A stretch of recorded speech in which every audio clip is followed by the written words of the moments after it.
नमस्कार दोस्तों, आपका स्वागत है प्रो मेंटर में। आज हम आ चुके हैं दिल्ली के मुखर्जी नगर में अमर सर्स फ्रंटलाइन कोचिंग सेंटर में। अब आइए चलते हैं, बात करते हैं अमर सर से इनके कोचिंग के बारे में। हेलो सर, अपने बारे में बताइए कुछ। मेरा नाम अमर सिंह है और मैं पेशे से एक वकील भी हूँ।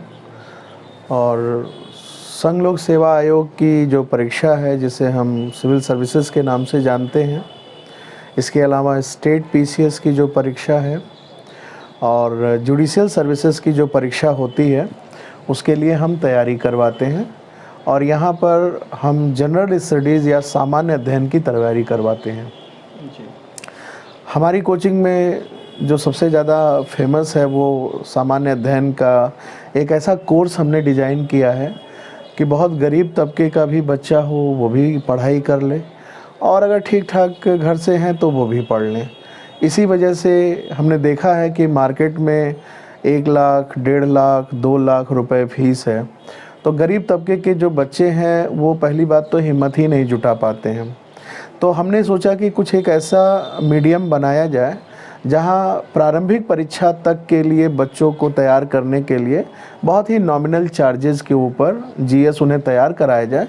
और अगर उनका प्रारंभिक परीक्षा में हो जाता है, प्रीलिम्स उनका क्लियर होता है, तो उनकी हिम्मत बढ़ती है और ऐसे में वो धन की भी व्यवस्था कर सकते हैं, मुखर्जी नगर में और भी समय रुककर अपनी तैयारी को आधार दे सकते हैं। तो गुणवत्तापूर्ण शिक्षा प्रदान करने के लिए हमने फ्रंटलाइन कोचिंग संस्था की स्थापना करी 2018 में।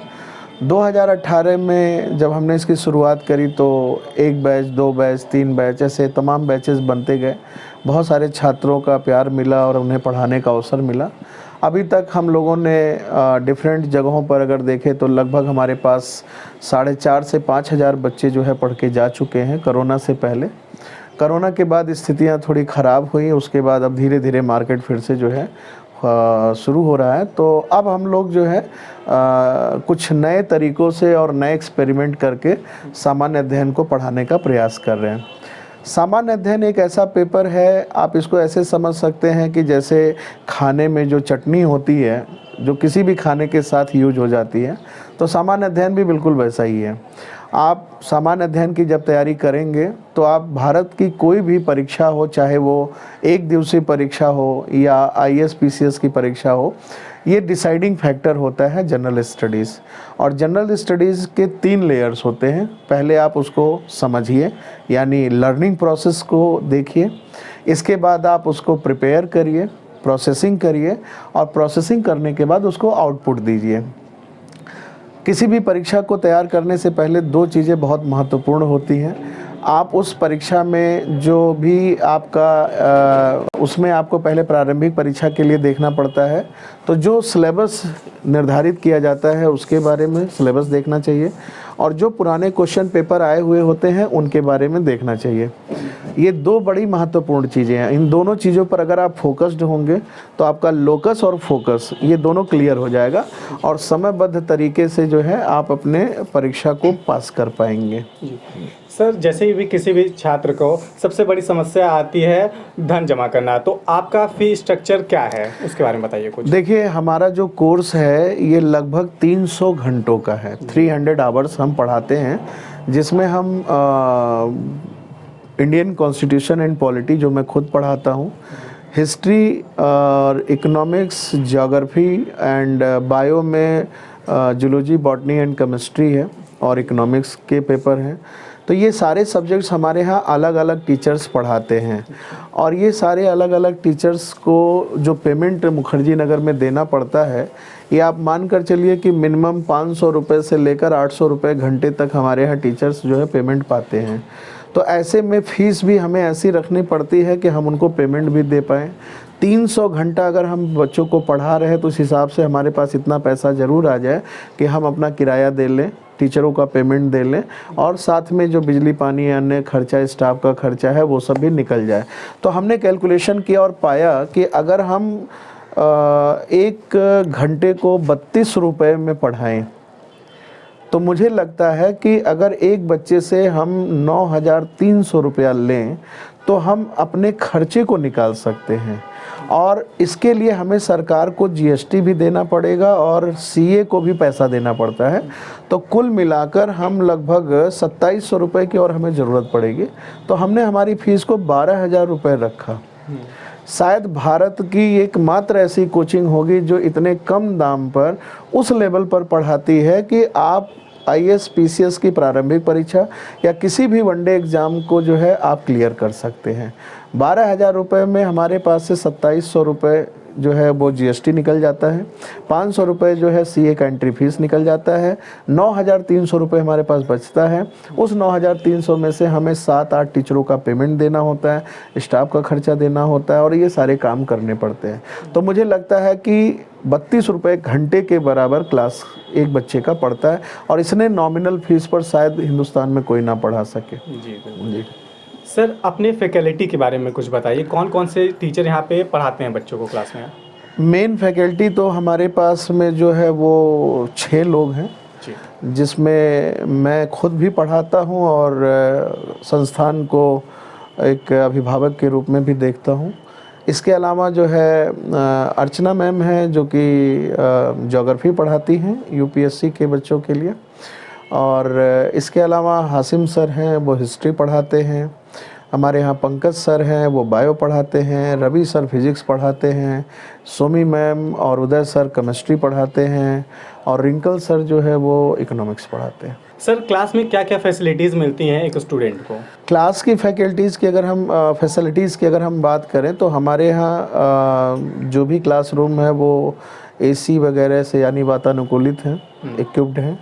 इसके अलावा जो है हमारी क्लासेस जो है वो हाइब्रिड हैं और उसमें कैमरे वगैरह प्रोजेक्टर वगैरह भी सब कुछ लगा हुआ है। पीने के लिए पानी है, यानी ठंडा पानी गर्म पानी दोनों मिल जाता है। वॉशरूम है, ठीक है, उसको भी बच्चे यूटिलाइज़ कर सकते हैं और बैठने के लिए कुर्सियां हैं, पढ़ने के लिए डायस है। जी सर, कौन कौन से मीडियम में आपके यहाँ बेसिकली पढ़ाई होती है? हमारे यहाँ हिंदी अंग्रेजी दोनों माध्यम का प्रयोग किया जाता है। Basically we teach in the bilingual method, क्योंकि विशुद्ध रूप से बच्चा ना तो हिंदी समझता है और ना ही विशुद्ध रूप से वो अंग्रेजी समझता है, क्योंकि भारत की एक ऐसा लगभग कल्चर हो चुका है कि जहाँ अंग्रेजी और हिंदी ये आम भाषा में भी आता है और बच्चों में भी आता है। अब जैसे हम आपसे खुद पूछे हैं कि जो वर्ड अंग्रेजी का रिपोर्ट है उसकी हिंदी क्या है, जी, तो 99% लोग जो है रिपोर्ट वर्ड को यूज़ करते हैं लेकिन उसकी हिंदी उन्हें नहीं पता है। लेकिन यही बच्चा जब हमारा जाकर सरकारी कार्यालयों में काम करेगा तो उसको दिन प्रतिदिन ऐसे ऑफिसेज में काम करना होगा, ऐसे फाइल्स निपटाने पड़ेंगे जहां उसको अपनी कुछ ना कुछ रिपोर्ट लिखनी पड़ेगी या देनी पड़ेगी। तो रिपोर्ट की हिंदी होती है प्रतिवेदन, ठीक है। तो मान लीजिए मंत्रालय से एक रिपोर्ट आ गई कि आप इस पर अपना प्रतिवेदन दें, तो अंग्रेजी माध्यम का बच्चा भी अगर हमारे यहाँ पढ़ रहा है तो उसको रिपोर्ट की हिंदी भी पता चल गई, राइट।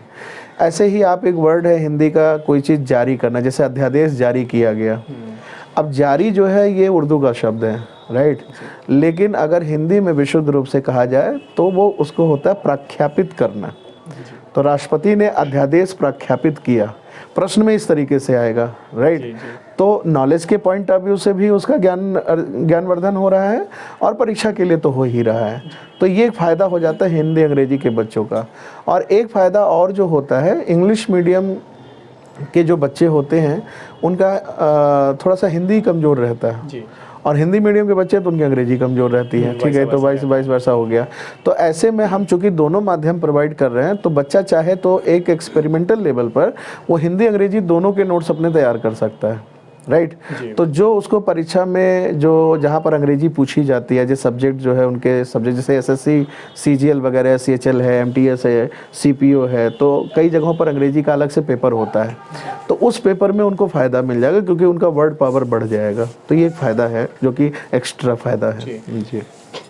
सर, जैसे कोई भी स्टूडेंट जो दिल्ली के बाहर से दिल्ली आना चाहता है उसके मन में काफ़ी सारे सवालात रहते हैं कि हम दिल्ली जाएंगे तो हमें एनवायरनमेंट कैसा मिलेगा, वहाँ पे मैनेज कैसे करेंगे, उसके बारे में बताइए कुछ, क्या क्या प्रिपरेशन। देखिए, बहुत अच्छा प्रश्न आपने किया है और मैं तो खुद इस चीज़ का भुक्तभोगी रहा हूँ। और जब मैं दिल्ली खुद आया था तो मुझे नहीं पता था कि कौन सी कोचिंग अच्छी है, कौन से टीचर्स अच्छे हैं, मुझे कहाँ एडमिशन लेना चाहिए, कहाँ नहीं लेना चाहिए। तो मुखर्जी नगर में जब भी कोई बच्चा आता है तो बिल्कुल आप ऐसे समझिए कि जैसे कोई पिक्चर लगी है जो किसी एनएसडी के किसी जो अभिनेता है उसने उसमें काम किया है। अब वो अभिनेता बहुत अच्छा है, मतलब उसकी जो एक एक्सप्रेशन है वो बहुत अच्छा जा रहा है, लेकिन उसको कोई जानता नहीं है, ठीक है, तो उसकी पिक्चर कोई देखने नहीं जाएगा। लेकिन अगर आप जो है शाहरुख खान है तो आप जो है भगवा बेशर्म होने पर ज़रूर देखने जाएंगे। तो कुछ ऐसे एक्टिविटीज़ यहाँ मार्केट के अंदर कोचिंगें करती हैं जिससे बच्चा जो है उनसे प्रभावित हो जाए, लालायित हो जाए, राइट। तो ऐसे में नेम एंड फेम के पीछे लगभग 90% बच्चा भागता है। तो it's my suggestion to any new student who is coming to Mukherjee Nagar, right, first go to every coaching centre and take the demo classes, right. Everybody provide the demo classes. हर coaching संस्थान अपने यहाँ डेमो क्लासेस, कुछ लोग नहीं भी देते, जो बहुत ज़्यादा इस्टेब्लिश हो जाते हैं वो बिना पैसा लिए फीस जमा किए नहीं बैठने देते बच्चों को। लेकिन मेरा ये है कि आप जाइए और उनके यहाँ डेमो लीजिए, और डेमो जो लीजिए वो हमेशा उनके पुराने बैचेस में लीजिए जो अबाउट टू फिनिश हो। बच्चा क्या करता है, वो नए बैच में डेमो लेता है। नए बैच में तो टीचर जो है अपना पूरा परफॉर्मेंस दिखा देता है, लेकिन पुराने बैचेस का बच्चा ही सही बता सकता है कि जब इन्होंने हमसे जो वादा किया था तब ये कहाँ खड़े थे, और आज हमारा कोर्स जब ख़त्म होने के करीब में है तो ये कहाँ खड़े हैं। तो एक जो मेरा सजेशन है किसी भी बाहर से आने वाले बच्चे के लिए, आप आइए और उस कोचिंग के जो सबसे पुराना बैच हो उनसे कहिए कि सर मुझे किसी पुराने बैच में आप डेमो दीजिए। उससे दो फायदे होंगे, एक तो जो टीचर है उसकी भी एनर्जी पता चल जाएगी, और जो वहाँ बच्चा पढ़ रहा है ना वो सबसे अच्छा फीडबैक देता है कि इस संस्थान में क्या अच्छा है और क्या बुरा है, उस हिसाब से उसको निर्णय लेना चाहिए। सर रनिंग बैच की स्ट्रेंथ क्या होती है आपके यहाँ? देखिए, अगर मैं कोरोना से पहले की बात करूं तो कोरोना आने से पहले हमारे यहाँ कोई भी बैच जो है वो 150 से कम बच्चों का नहीं होता था। 150 से 200 बच्चों का बैच होता था। और अभी कोरोना के बाद स्थितियां काफ़ी ख़राब हुई, तो बच्चों का आवक भी अभी मार्केट में कम है, और मैक्सिमम इस समय जो हमारा स्ट्रेंथ चल रहा है वो 35 से लेकर 50 के बीच में है, राइट। 50 भी तब होता है जब 2-3 बैचेस को हम एक बार बुला लेते हैं कि आइए हम आपका कुछ कोर्स, जहाँ जैसे मान लीजिए हमारा सुबह 8 से लेकर शाम को 8 तक बैच चलता है। अब कुछ बैचेज हैं जहाँ मैं कॉमन टॉपिक पढ़ा रहा हूँ, तो instead of wasting my energy to different batches हम उनको एक साथ बुला लेते हैं। जैसे मुझे पार्लियामेंट पढ़ाना है तो अब पार्लियामेंट में मेरा 3 बैच में चल रहा है, तो सैटरडे या संडे के दिन हम उनको एक साथ बुला लेते हैं। तो इससे क्या फ़ायदा होता है कि थोड़ा कोर्स जल्दी भी खिंच जाता है और बच्चों को भी अच्छा लगता है, ठीक है। नहीं तो नॉर्मली 25 से 30 का स्ट्रेंथ हम रखते हैं ताकि हर बच्चे से हमारा इंटरेक्शन हो सके। और इसके अलावा एक सुविधा हमारे बच्चों को ये भी रहती है कि आप कभी भी किसी भी टीचर से कुछ भी अगर डाउट हो वो पूछ सकते हैं, एक्सेप्ट मी।